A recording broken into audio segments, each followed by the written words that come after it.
So we finally come to Plato's charges against poetry or his attack on poetry. But before we go to his attack, we have to understand the social and the political context in which Plato was waging these attacks against poetry. The Greek world was witnessing a moral and political decline. Its golden period was over, and society was a kind of decadence had set in, and certain epic heroes who were valorized in the literature of Homer and the likes of him, in fact, had certain vices also in them, and they were considered as inappropriate role models for common people. And there was this constant tiff between philosophers and poets, because philosophers and educationists and thinkers thought that they had to be the beacons of light, and they had to be the ray of hope for this morally degenerate society. And on the other hand, poets thought that art could save this society. So we have to also understand where Plato was coming from and why he pitches this, or why he wields this attack on poetry.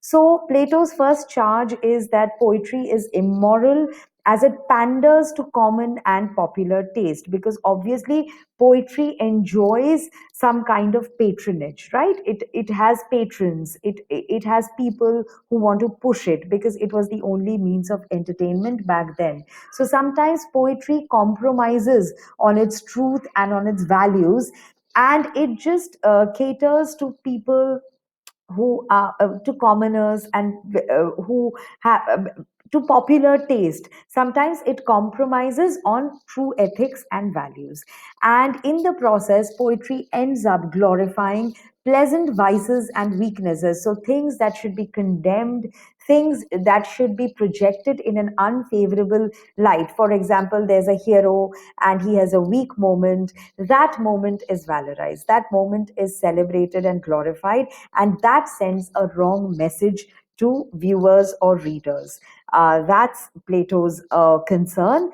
And he also says that it poetry, certain epics, like even those of Homer, they depicted characters as descending from God. They are children of God, or they are descendants of God, but they resort to all kinds of corrupt and unethical ways. So in a way, they are supposed to represent God, but then they have their own weaknesses and corrupt ways. And if they are projecting this image, then obviously the reader is internalizing it, and the reader is under the impression that it's okay to be like these people, so corrupt and decadent values are being internalized by readers, especially by children.